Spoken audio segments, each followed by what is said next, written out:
नमस्कार, मैं हूं सौरभ चंद केसरी और अपने YouTube चैनल में आपका स्वागत करता हूं।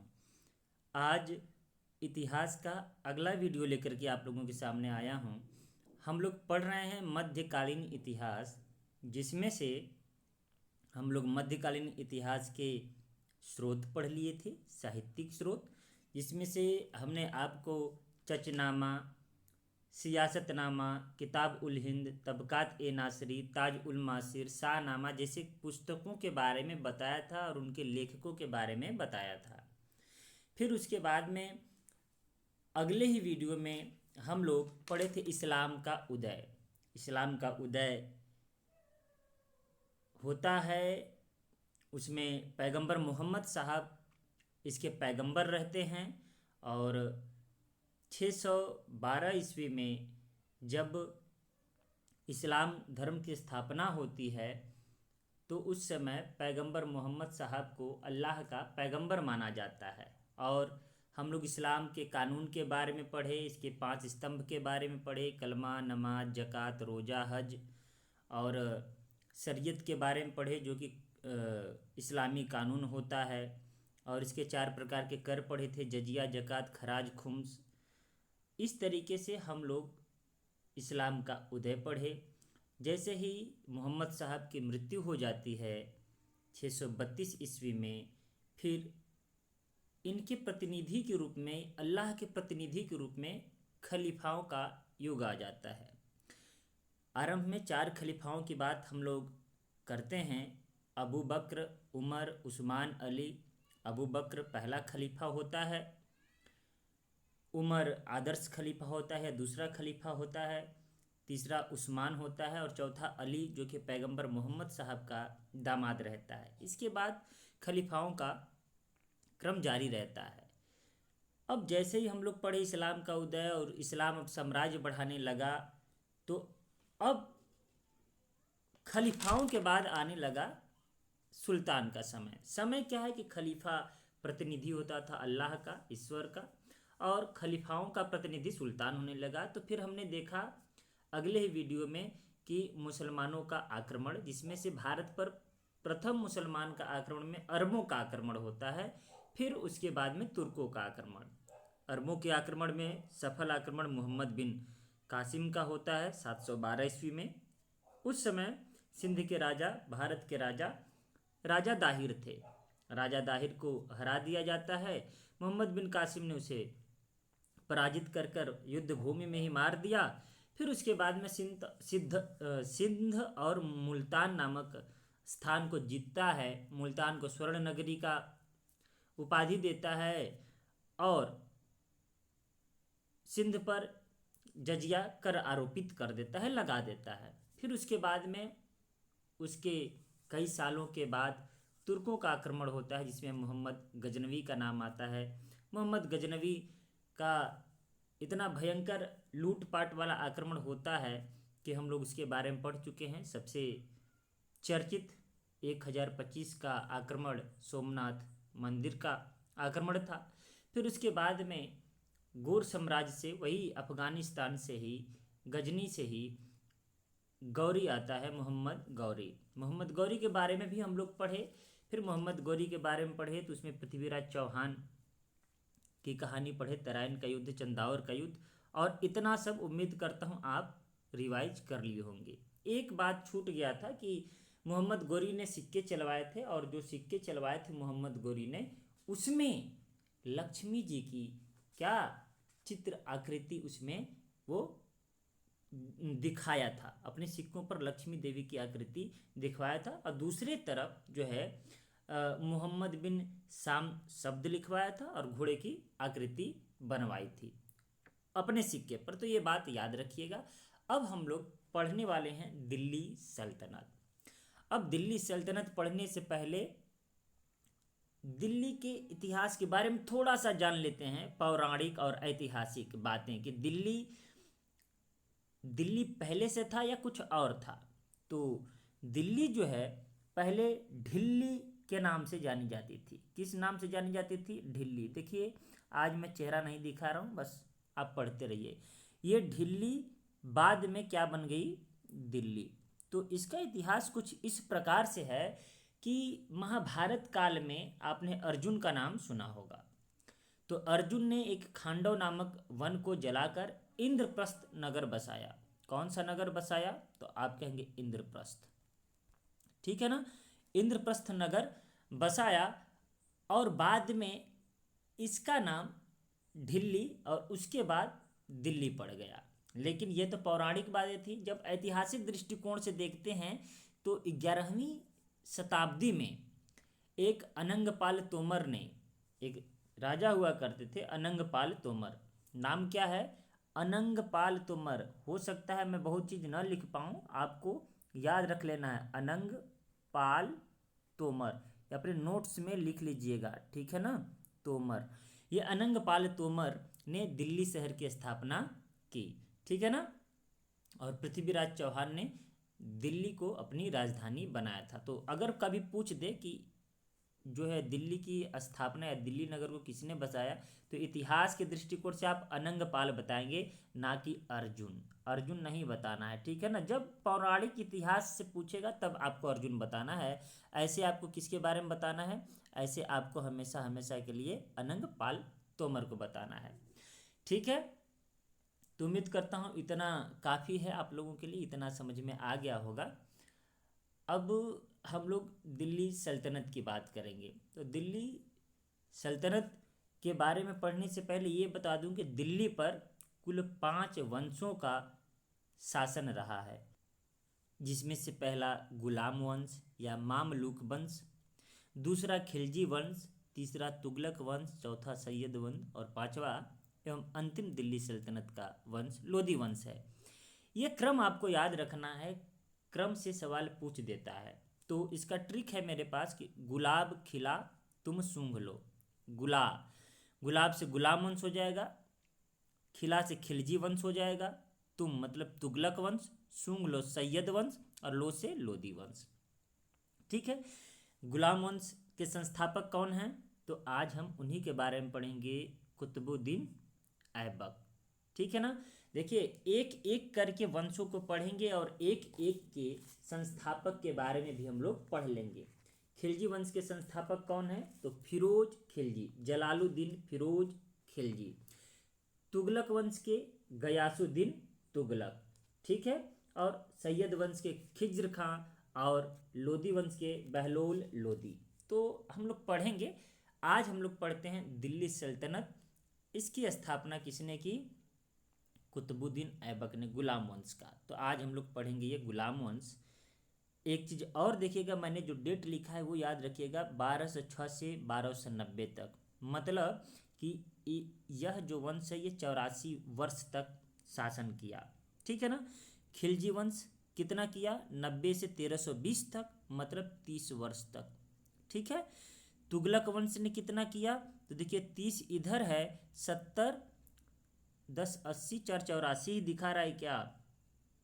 सबसे अधिक इसी ने किया है 94 साल तक। और टाइपिंग में एक गलती हो गई है, आपको सुधारना होगा। ये जो 1230 दिख रहा है ये वास्तव में कितना है? 1220 है, ठीक है ना। देखिए यहाँ पर 1320 है, यहाँ 1230 लिखा गया है, 1320। देखिए 1320 से जब ये ख़त्म होगा तो वहीं से ना शुरू होगा, ठीक है। तो 1320 से 1414 तक, ठीक है, 94 सालों तक शासन किया। सैयद वंश का देखेंगे 1414 से 1451 तक, लगभग 37 साल का शासन। लोधी वंश का कितना है? 1451 से 1526 तक, मतलब 49 कितना हो जाएगा? 69 6 75, लगभग 75 साल इसने शासन किया। तो प्रश्न आता है कि दिल्ली सल्तनत पर सबसे अधिक समय तक किस वंश ने शासन किया? तो आप कहेंगे तुगलक वंश ने। और सबसे कम तो आप कहेंगे खिलजी वंश। देखिए यहाँ से 2-3 क्वेश्चन आपके बन गए। बढ़ते हैं। देखिए अगर एक और चीज़ बता दूं कि अनंगपाल तोमर ने तो किया था, लेकिन ढिल्ली कैसे पड़ा था? नाम एक राजा हुआ करते थे इंद्रप्रस्थ नगर के, राजा दिलीप। उन्हीं दिलीप के नाम से दिल्लू हुआ, दिल्लू ही बाद में ढिल्ली बनी, ढिल्ली ही दिल्ली बनी। तो राजा दिलीप के नाम पर यह दिल्ली पड़ा था। ये पौराणिक बात है, ठीक है ना। देखिए अब हम लोग पढ़ेंगे कुतुबुद्दीन ऐबक के बारे में। तो कुतुबुद्दीन ऐबक किस वंश का राजा था? तो आप कहेंगे गुलाम वंश का। गुलाम वंश का अन्य नाम है मामलूक वंश। ठीक है ना। देखिए मैं अभी और बताऊंगा कि इसी वंश में, गुलाम वंश में ही अलग अलग आपको देखने को मिलेंगे कुतुबी वंश, शमसी वंश, बलबनी वंश। ये कब होगा मैं अभी बताऊंगा। जैसे कुतुबी वंश कौन होगा? कुतुबुद्दीन ऐबक और इसका बेटा आराम शाह। हालांकि इसका बेटा था आराम शाह कि नहीं है, कुछ लोग मानते हैं कि इसका बेटा आराम शाह था, कुछ लोग मानते हैं कि नहीं, बस वह उसको बेटे की तरह मानता था। तो हमें इसकी चिंता नहीं करनी है, ये याद रहेगा। हालांकि प्रश्न इससे नहीं बनेगा, लेकिन बन गया तो क्या, कुतुबी वंश है ये कुतुबी वंश। कुतुबी वंश क्यों कहा गया? ये कुतुबुद्दीन ऐबक और आराम शाह के लिए प्रयोग किया गया है कुतुबी वंश। ठीक है। अब चलिए हम लोग कुतुबुद्दीन ऐबक के बारे में पढ़ते हैं। कुतुबुद्दीन ऐबक क्या कौन है? तो गुलाम वंश का संस्थापक, हम इसे कह सकते हैं तुर्क साम्राज्य का संस्थापक। कहाँ? भारत में। ठीक है ना। जैसे ही यह राजा बनता है, यह शासक बनता है, हालांकि यह सुल्तान की उपाधि धारण नहीं किया है, लेकिन फिर भी सत्ता इसी के हाथों में थी। इसने राजधानी लाहौर बनाई। अपनी राजधानी कहाँ बनाई? लाहौर बनाई। ये देखिए याद रखिएगा, भारत में तुर्की साम्राज्य का संस्थापक कौन है? कुतुबुद्दीन ऐबक। अब देखिए ये क्या था? ये एक गुलाम था। तो किसका गुलाम था? तो मोहम्मद गोरी का गुलाम था। मोहम्मद गोरी। ठीक है ना। मोहम्मद गोरी का यह गुलाम था। अब जब यह गुलाम था, जब मोहम्मद गोरी की मृत्यु हो जाती है, तो यह इतना स्वामी भक्त रहता है कुतुबुद्दीन ऐबक कि कहता है कि मैं राजा बनने के लायक नहीं हूँ, मैं केवल और केवल इस साम्राज्य को संभालने वाला एक सेनापति हूँ, और ये मेरे मालिक के द्वारा बनाया गया है। असली सुल्तान मेरे मालिक ही हैं, और मैं केवल और केवल इसका सिपहसालार हूँ, देखने वाला हूँ, देखभाल करने वाला हूँ, सेनापति हूँ। तो इसको उपाधि भी मोहम्मद गोरी ने सिपहसालार और मलिक की दी थी। तो इसने कौन कौन सी, इसकी कौन सी उपाधि थी? तो सिपहसालार और क्या कहेंगे, मलिक की। ठीक है ना, वही सेनापति। ठीक है ना। याद रहे, इसने कभी भी सुल्तान की उपाधि धारण नहीं की थी, और ना ही अपना खुतबा पढ़वाया था। खुतबा क्या होता है? मतलब कोई सुल्तान अपने बारे में खूब बड़ाई कराता है, तो उसे कहते हैं खुतबा पढ़वाना। ठीक है ना। तो यह एक ऐसा शासक हुआ, ना ही अपने बारे में खुतबा पढ़वाया और ना ही सुल्तान की उपाधि धारण की। इसकी अन्य उपाधियां क्या है? तो कुरान ख्वां, क्योंकि यह कुरान का बहुत ही अच्छा उच्चारण करता था, सस्वर, स्वर में करता था। ठीक है ना, गा करके करता था, इसलिए इसे कुरान ख्वां की उपाधि मिली। इसकी एक उपाधि लाख बख्श, लाखों का दान करने वाला। यह लाखों का दान करता था, इसलिए इसे लाख बख्श कहा जाता था। लेकिन कभी कभी ऐसा भी होता था, ऐसा कहा जाता है कि कभी कभी क्रोध में लाखों का हत्या कर देता था, इसलिए भी इसे लाख बख्श कहते हैं। लेकिन परीक्षा में बहुत आएगा, तो लाखों का दान करने वाला किसे कहा गया? तो आप कहेंगे कुतुबुद्दीन ऐबक, लाख बख्श। तो ये दान करने वाली बात आपको याद रखनी है। ठीक है। और मिन्हाज उस सिराज, ठीक है ना, उसमें आपको हातिम ताई, कौन सी उपाधि धारण, मतलब इसको दिया गया है उपाधि, तो आप कहेंगे हातिम ताई। तो ये उपाधियां आपको याद रखनी है। क्यों?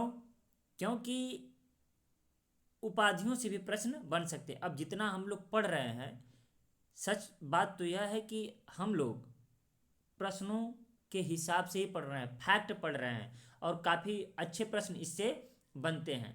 तो उम्मीद करता हूँ इतना समझ में आया होगा। फिर हम लोग थोड़ी बहुत इसकी कहानियाँ ज़रूर पढ़ेंगे, ताकि हमें यह पढ़ने में थोड़ा सा क्या है, अच्छा लगे, आनंद आए। ठीक है ना।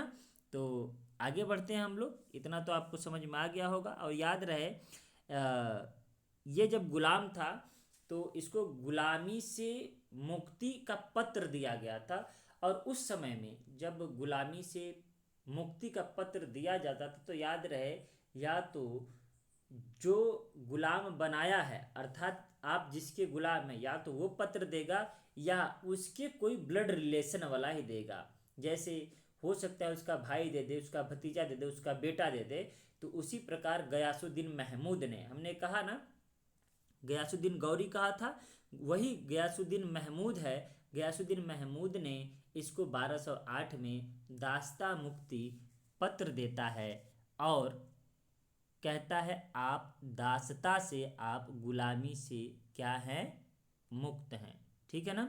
याद रहे मिन्हाज उस सिराज ने इसे क्या कहा है, हातिम ताई। अब आप बताइए मिन्हाज उस सिराज की किताब क्या है। आप कमेंट बॉक्स में जरूर लिखिए कि मिन्हाज उस सिराज ने कौन सी किताब लिखी थी। कमेंट बॉक्स में आपका इंतजार रहेगा। मैं देखना चाहता हूँ आप कितने पढ़े हैं, रिवीजन कर रहे हैं। ठीक है ना। तो ये तो हम लोग पढ़ लिए। अब इसके बारे में कुछ हम लोग पढ़ते हैं। ठीक है। अब देखिए, जैसे ही मोहम्मद गोरी का भारत में आक्रमण हुआ और उसका विजय हुआ तराइन के द्वितीय युद्ध में, तो अब उसने क्या कहा कि देखिए हमने बताया था कि मोहम्मद गोरी के कुल 4 गुलाम थे और चारों गुलाम में सबसे प्रिय गुलाम कौन था, तो आप बताएंगे कुतुबुद्दीन ऐबक था। अब कुतुबुद्दीन ऐबक था तो कुतुबुद्दीन ऐबक ने एक मस्जिद बनवाई, किसके कहने पर, तो आप बताएंगे कि मोहम्मद गोरी के कहने पर। तो बात 1192 के ही तराइन के द्वितीय युद्ध के बारे में है। जैसे ही तराइन का द्वितीय युद्ध मोहम्मद गोरी जीतता है तो वो कहता है कुव्वत उल इस्लाम, एक मस्जिद बनवाओ। कुव्वत माने ताकत, उल माने का, इस्लाम माने इस्लाम, इस्लाम की ताकत या इस्लाम का ताकत। तो उसने एक मस्जिद बनाई और वो मस्जिद आप देख सकते हैं कि यह मस्जिद ये है। और यह कोई मस्जिद पहले से नहीं थी या शुरू से नहीं बनाया गया है, यह एक महल था जिसको कहा गया राय पिथौरा का महल। यह किसका महल था, तो आप बताएंगे राय पिथौरा।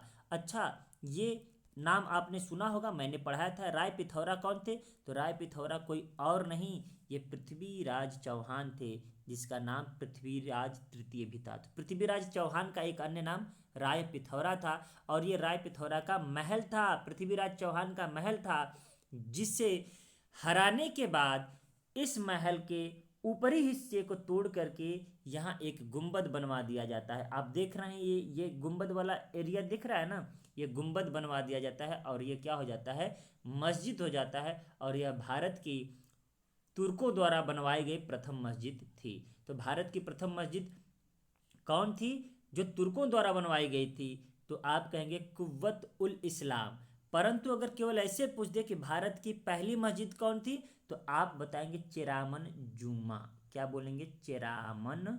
याद रखिएगा ये इतना जबरदस्त क्वेश्चन है चेरामन जुम्मा का कि आ चुका है रेलवे में एक बार। और दूसरे का क्या, मैं अपना पेपर आपको दूंगा तो आप देखिएगा यह प्रश्न आया हुआ है।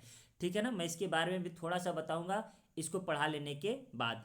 तो अब आप देखिएगा कि मैं यहाँ पर लिखा हूँ कि 1192 ईस्वी में तराइन के युद्ध में पृथ्वीराज चौहान के हारने पर उसके किले राय पिथौरा पर अधिकार कर वहाँ कुव्वतुल इस्लाम, देखिए दिख रहा है ना, मस्जिद का निर्माण कुतुबुद्दीन ऐबक ने कराया।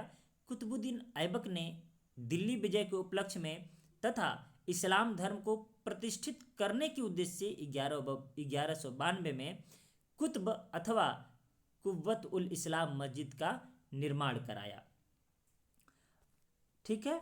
अब देखिए आगे कह रहा है कि 1230 में इल्तुतमिश ने मस्जिद के प्रांगण को दुगना कराया। ठीक है ना। इसके प्रांगण मतलब इसके आंगन को क्या कर दिया, बड़ा करा दिया, दुगना करा दिया। अलाउद्दीन खिलजी ने इस मस्जिद का विस्तार कराया तथा इस पे कुरान की आयतें लिखवाई। अब देखिए यहाँ से एक प्रश्न और बनता है कि इन्होंने जो मस्जिद बनवाई थी कुव्वतुल इस्लाम, इस पे कुरान की आयतें आपको देखने को मिलेंगी। किसकी आयतें देखने को मिलेंगी, कुरान की आयतें। स्वास्तिक चिन्ह आपको मिलेंगे, ये वाला चिन्ह, ये वाला चिन्ह आपको देखने को मिलेगा। कुरान की आयतें मिलेंगी, आपको कमल दिखेंगी। क्या दिखेगा, कमल, इसका चित्र दिखेगा। ठीक है ना। देखिए बहुत अच्छा नहीं है, आप समझ लीजिए कमल का चित्र दिखेगा। लेकिन कभी भी इस जो चित्रकारी है उस पे मनुष्य का और किसी भी पशु का चित्र नहीं दिखेगा। याद रखिएगा कुव्वतुल इस्लाम में किस चीज़ की चित्रकारी की गई है, तो आप बताएंगे कुरान की आयतें लिखी हैं। अब देखिए कुरान की आयतें जो लिखी गई हैं, आप कभी उर्दू देखिएगा, आपको फारसी देखिएगा, मतलब उसका अलग से जो लिपि है, तो आपको एकदम उसको लगेगा कि कितना सुंदर है। कभी ताजमहल जा कर के देखिएगा, उस तरीके से आपको पता चल जाएगा। और किस चीज़ का चिन्ह है, स्वास्तिक चिन्ह है, कमल का फूल आपको दिख जाएगा उस पर, ठीक है ना। कभी भी मनुष्य का आकृति या पशु की आकृति नहीं दिखेगी। यहाँ से ये क्लियर हो गया ना। अब देखिए इतिहासकार जॉन मार्शल के अनुसार मस्जिद का निर्माण 27 निर्माणाधीन जैन मंदिरों के ध्वंसावशेष पर किया गया है। ऐसा कहा जाता है कि यह मस्जिद जो है, यह इतिहासकार के अनुसार बता रहा हूँ, ठीक है ना। वैसे तो ये राय पिथौरा का महल है, उसी पर यह टॉम बनवा देता है, केवल गुंबद बनवा देता है ये वाला, और ये क्या हो जाता है, मस्जिद हो जाता है, ठीक है ना। लेकिन इतिहासकार जो हैं जॉन मार्शल, कभी पूछ दे इतिहासकार जॉन मार्शल के अनुसार कुव्वतुल इस्लाम का निर्माण किस पे किया गया है, जैन मंदिरों पर, बौद्ध मंदिरों पर, हिंदू मंदिरों पर, या राय पिथौरा के महल पर, तो आपका जवाब होना चाहिए जैन मंदिरों पर, ठीक है ना। जैन मंदिरों के अवशेषों पर इसका निर्माण किया गया था, और कितने, 27 इनके अनुसार, ठीक है ना। ये इंपॉर्टेंट बात है, ठीक है। अब देखिए कह रहा है मस्जिद में लगी जाली, स्तंभ एवं दरवाजे मंदिरों के अवशेष थे। ऐसा इनके अनुसार है कि जो जाली लगा है, जो स्तंभ लगा है, जो दरवाजे लगे हैं, ये मंदिरों के अवशेष हैं, ठीक है। इस मस्जिद में सर्वप्रथम इस्लामी स्थापत्य कला की मजबूती एवं सौंदर्य जैसी विशेषताओं का उभारा गया है। विशेषताओं को रहेगा यहाँ पर, विशेषताओं को उभारा गया है। मस्जिद 121 फुट लंबे और 150 फुट चौड़े है, ठीक है ना। 121 गुणे 150 का इसकी आकृति है, ठीक है ना। ये आप देख सकते हैं ना 90 डिग्री पर है कि नहीं है, ठीक है ना। तो ये भी पूछ सकता है आपसे।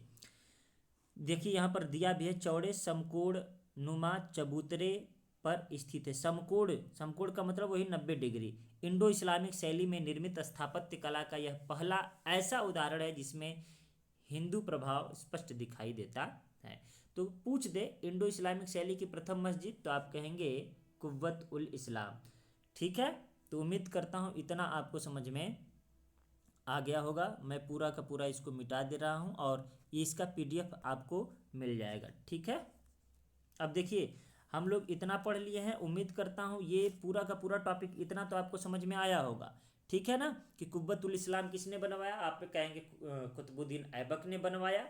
और कब बनवाया, तो आप कहेंगे 1192 में तराइन का द्वितीय युद्ध जीतने के बाद उसने राय पिथौरा के महल को तुड़वा करके ही कुव्वतुल इस्लाम बनवा दिया। यह भारत की प्रथम मस्जिद है, लेकिन कौन सी मस्जिद है, तुर्कों द्वारा बनवाई गई प्रथम मस्जिद। लेकिन भारत की प्रथम मस्जिद कौन है, चिरामन जुमा, जो कि केरल में स्थित है। मैं उसको भी आपको पढ़ाऊंगा, ठीक है। चलिए तो नेक्स्ट बात करते हैं, ये और क्या बनवाया था, तो 2.5 दिन का झोपड़ा बनवाया था, ठीक है ना। हम क्या कहते हैं इसको, 2.5 दिन का झोपड़ा। अब 2.5 दिन के झोपड़े की कहानी क्या है, ऐसा माना जाता है, कहानी में मिलता है कि इसको बनवाने में 2.5 दिन लगा था, मतलब 60 घंटे लगे थे, इसलिए इसे 2.5 दिन का झोपड़ा कहते हैं। ऐसा भी मिलता है कि कुतुबुद्दीन ऐबक यहाँ पर 2.5 दिन रुका था, इसलिए इसे 2.5 दिन का झोपड़ा कहते हैं, ठीक है ना। तो आप देख सकते हैं कि 2.5 दिन का झोपड़ा ये है बाहर से, और ये जो दिख रहा है ये अंदर से है, ठीक है ना। याद रखिएगा जब आक्रमण हुआ तुर्कों का, तो तुर्कों के आक्रमण में गौरी, और ये जब ऐबक आया तो ऐबक के समय ही 2 चीज़ों का भारत में प्रभाव दिखाई देता है।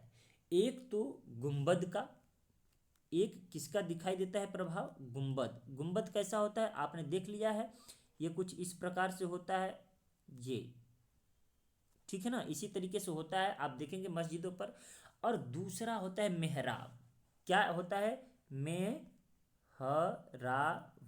ठीक है ना, मेहराब। ये 2 चीज़ें कहाँ से आती हैं, तुर्क से आती हैं। गुंबद आपने देख लिया है, कुव्वतुल इस्लाम में देख रहे हैं ना, ये गुंबद है, ये क्या है, ये गुंबद है, ठीक है ना।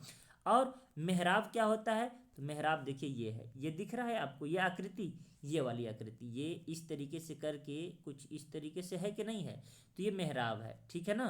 ये देखिए मेहराब है। तो यह दो कला जो है तुर्क से आई थी। कौन लाया था? तो हम कहेंगे कुतुबुद्दीन ऐबक। अब देखिए ये कहाँ है, तो राजस्थान के अजमेर में है, ठीक है ना। तो यहाँ पढ़ लीजिए, 2.5 दिन का झोपड़ा राजस्थान के अजमेर नगर में स्थित है। यह एक संस्कृत विद्यालय, याद रहे इसे संस्कृत विद्यालय पर ही बनाया गया था। यह पहले संस्कृत विद्यालय था, फिर उसके बाद में बाहर से ये देख रहे हैं, इसको बना करके इसको एक मस्जिद की तरह 2.5 दिन की झोपड़ा बना दिया गया। अब यह भी एक मस्जिद ही है, ठीक है। अब देखिए यह बात कहाँ से पता चलता है कि ये संस्कृत विद्यालय था, तो एक हरि केली का नाटक है, इनके दीवारों पर उल्लेखित है नाटक जो संस्कृत में है और जिसकी रचना विग्रह राज चतुर्थ ने की थी। ये दिख रहा होगा विग्रह राज चतुर्थ, और ये विग्रह राज चतुर्थ कोई अन्य नहीं है, ये चौहान वंश के शासक थे। जो पृथ्वीराज चौहान है उनके दादाजी थे, ठीक है ना, विग्रह राज चतुर्थ।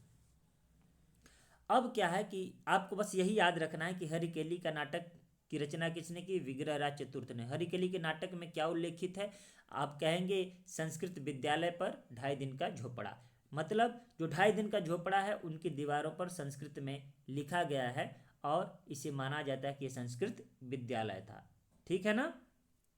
देखिए विग्रहराज चौहान चतुर्थ द्वारा सरस्वती कंठाभरण संस्कृत विद्यालय के रूप में किया गया और 2.5 दिन का झोपड़ा का निर्माण पहले से निर्मित संस्कृत विद्यालय को खंडित कर तोड़कर मोहम्मद गौरी के आदेश पर उसके गवर्नर या उसके गुलाम कुतुबुद्दीन ऐबक ने 1194 में करवाया था, ठीक है। मोहम्मद गौरी ने तराइन के द्वितीय युद्ध में पृथ्वीराज चौहान को हरा दिया। उसके बाद पृथ्वीराज चौहान की जो राजधानी तारागढ़ थी वहीं अजमेर हमला किया और यहाँ स्थित संस्कृत विद्यालय को रद्दो-रद्द कर देता है और तोड़ देता है और वहाँ पर मस्जिद बनवा देता है। यह एक मस्जिद थी। तो उम्मीद करता हूँ ये भी समझ में आ गया होगा। और गुंबद क्या होता है और मेहराब क्या होता है ये दोनों ही समझ गए होंगे। गुंबद और मेहराब कौन लेकर आया भारत में? कुतुबुद्दीन ऐबक। 2.5 दिन का झोपड़ा किसने बनवाया? कुतुबुद्दीन ऐबक। 2.5 दिन का झोपड़ा कहाँ है? राजस्थान के अजमेर में है। यह पहले क्या था? संस्कृत विद्यालय था। इसकी पता कहाँ से चलती है? हरिकेली के नाटक से। हरिकेली के नाटक का उल्लेख कहाँ है? आप बताएंगे 2.5 दिन के झोपड़े की दीवारों पर। हरिकेली का नाटक किसने लिखा? आप कहेंगे विग्रह राज चतुर्थ ने। चलिए आगे बढ़ते हैं। इसके द्वारा और क्या बनवाया गया? याद रखिएगा इसके द्वारा एक मेहरौली नगर भी बसाया गया था। तो उससे पहले मैं बता दूं कुतुब मीनार, ठीक है ना। कुतुब मीनार ये आप देख सकते हैं कुतुब मीनार को। तो कुतुब मीनार किसने बनवाया? तो आपका जवाब होगा कुतुबुद्दीन ऐबक ने बनवाया। परंतु इसे पूरा किसने करवाया? तो ये देख रहे हैं कितने फ्लोर हैं?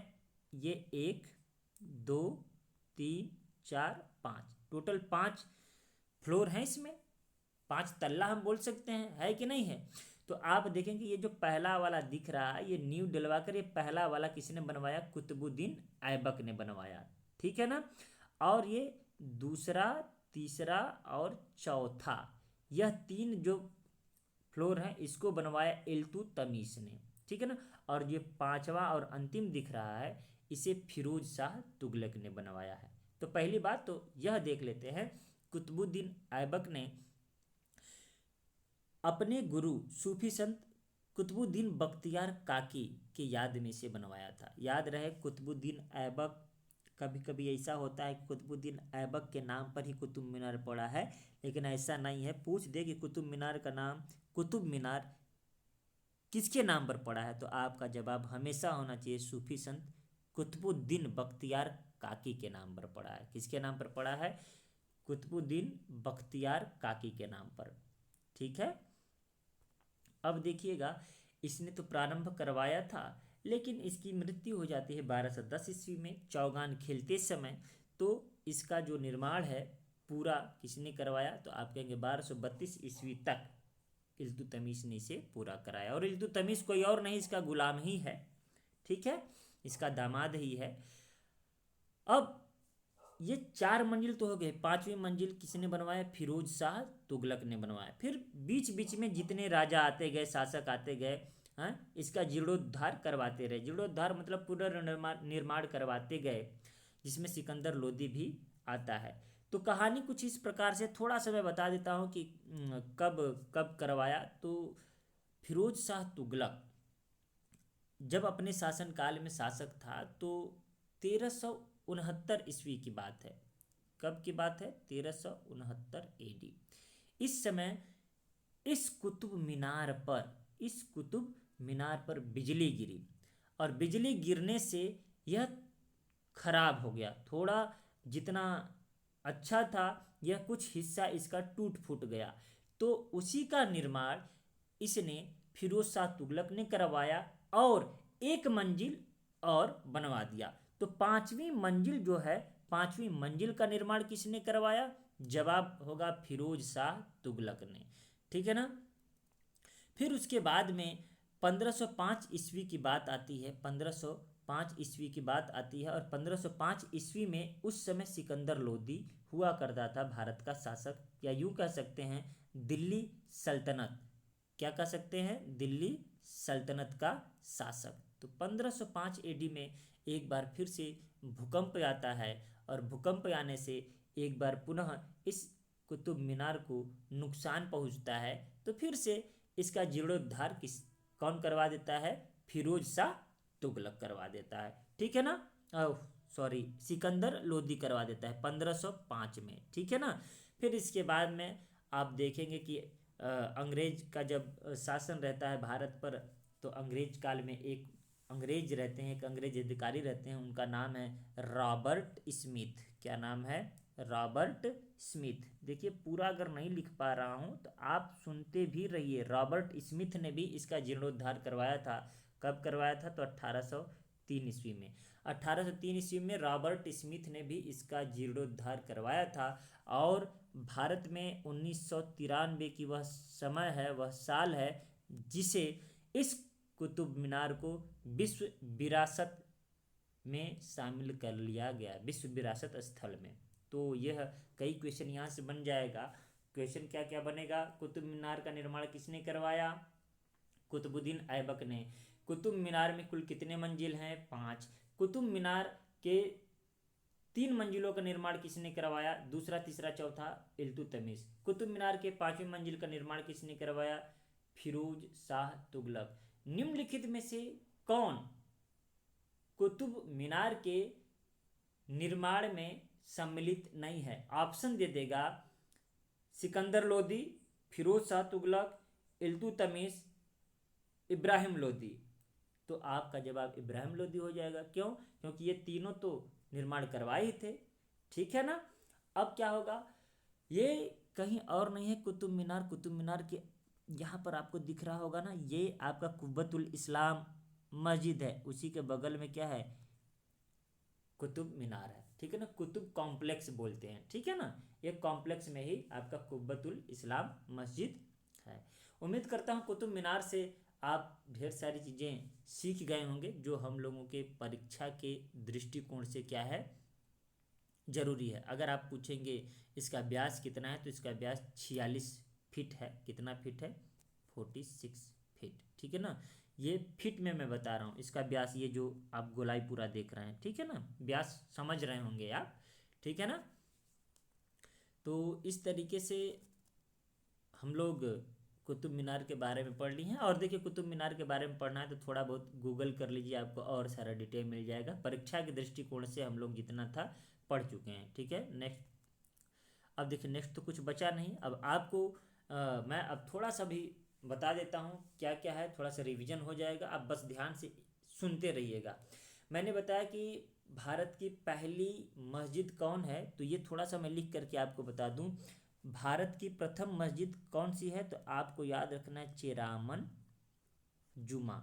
अब ये कैसे हो गया? ये कब निर्माण हुआ? तो 629 AD में। अरे बाप रे, ये तो बहुत पहले की बात है। उस समय तो इस्लाम का उदय हो रहा था। इस्लाम की स्थापना कब हुई? तो आप कहेंगे 612 AD, है कि नहीं? 612 AD।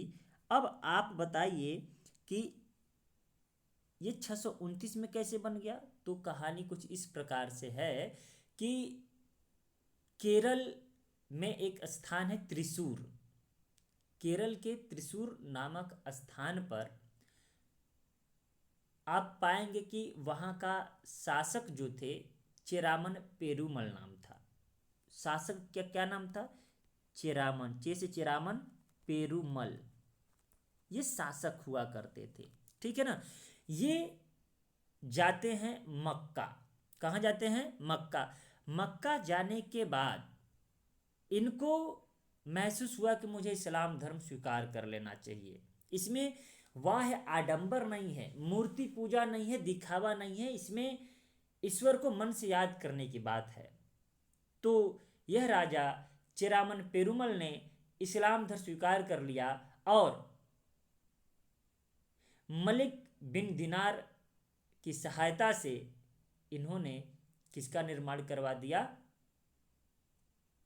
आप कहेंगे चेरामन जुमा मस्जिद का निर्माण करा दिया। तो अगर पूछेगा कि चेरामन जुमा का निर्माण किसने कराया, तो मलिक बिन दिनार ने। ठीक है ना। नाम किसके ऊपर पड़ा है? तो कहेंगे चेरामन पेरुमल राजा के नाम से। ठीक है ना। उम्मीद करता हूँ समझ में आया होगा कि चेरामन पेरुमल इस्लाम धर्म कबूल कर लेते हैं। क्यों कबूल करते हैं? ये जाते हैं मक्का। मक्का जाने के बाद इनको इस्लाम अच्छा लगता है, इसलिए इस्लाम धर्म इन्होंने कबूल कर लिया। और जब इस्लाम धर्म कबूल कर लिया तो इनके जो समकालीन थे मलिक बिन दिनार, इनको कहते हैं कि आप क्या करिए, एक मस्जिद का निर्माण कराइए नमाज अदा करने के लिए। और एक मस्जिद का निर्माण करा दिया जाता है जिसका नाम रहता है चेरामन जुमा। भारत की प्रथम मस्जिद कहाँ है? तो आप कहेंगे केरल में। वो भी केरल के कहाँ है? तो आप कहेंगे केरल के त्रिशूर में। कहाँ है? त्रिशूर। आपको ये याद रखना है। ठीक है ना। गांव भी पूछे तो केथला गांव बोल दीजिएगा, केथला। ठीक है ना। तो देखिए इतना तो हम लोग पढ़ चुके हैं किसके बारे में? चेरामन जुमा के बारे में। और मुझे लगता है कि अब इससे ज़्यादा आप क्या सीखेंगे।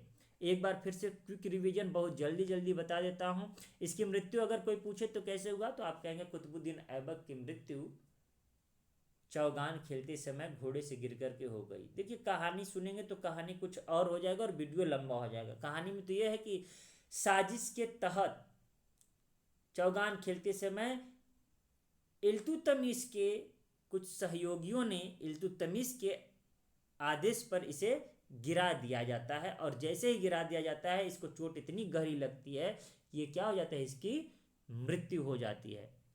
इसके हम लोग क्या बोलते हैं, उपाधियों के बारे में भी जान लिए हैं। एक उपाधि और है, एक उपाधि इसका और है पील बख्श भी लोग कहते हैं। ठीक है ना। पील बख्श मतलब हाथियों का दान करने वाला, पील बख्श। आप याद रखिएगा। कुरान ख्वां लाख बख्श, पील बख्श, हातिम ताई। ठीक है ना। सिपह सलार मलिक। अब तो बहुत ज़्यादा हो गया है। अब मुझे लगता है कि इतना आप लोगों को काफ़ी है आप लोगों के लिए। एक चीज़ और हमने बताया था, मेहरौली नगर किसने बसाया था? तो आपको याद रखना है कुतुबुद्दीन ऐबक ने मेहरौली नगर। ठीक है ना। तो चलिए इसी शब्दों के साथ विदा लेते हैं। मिलते हैं नेक्स्ट वीडियो में। तब तक के लिए नमस्कार। आप लोग हमेशा खुश रहिए, तैयारी करते रहिए। और वीडियो अच्छा लगता है तो ज़रूर दोस्तों तक शेयर करिए। मैंने पिछले वीडियो में टारगेट दिया था 50 लाइक का, लेकिन 50 व्यूज भी नहीं आए। तो इसमें चलिए 20 ही लाइक मिल जाए तो बहुत है। मिलते हैं नेक्स्ट वीडियो में। तब तक के लिए नमस्कार।